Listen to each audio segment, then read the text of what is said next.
Aktivitas tambang pasir ilegal terus bertambah di Kabupaten Ogan Ilir hingga menyebabkan kerusakan lingkungan.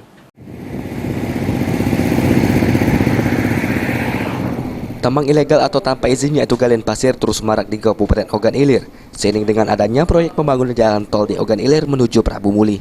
Atas kondisi ini, Dinas Energi dan Sumber Daya Mineral Sumsel, Julio Parera telah melakukan sosialisasi, mediasi hingga pendataan aktivitas tambang tersebut untuk segera melakukan perizinan. Untuk usaha pertambangan pasir wajib dimiliki berdasarkan Undang-Undang Nomor 4 Tahun 2009 tentang mineral dan batu bara.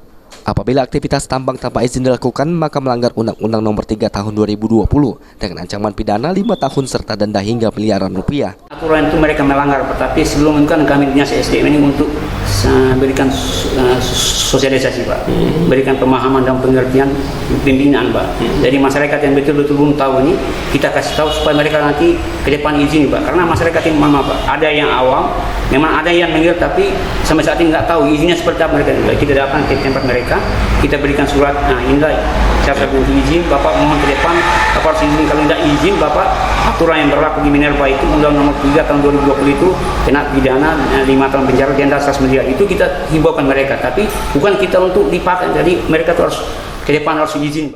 Izin pertambangan pasir yang sah sendiri bukan dari pemerintah daerah Kabupaten Ogan Ilir apalagi camat, namun langsung ke Provinsi Sumatera Selatan. Ahmad Ramawi, PAL TV.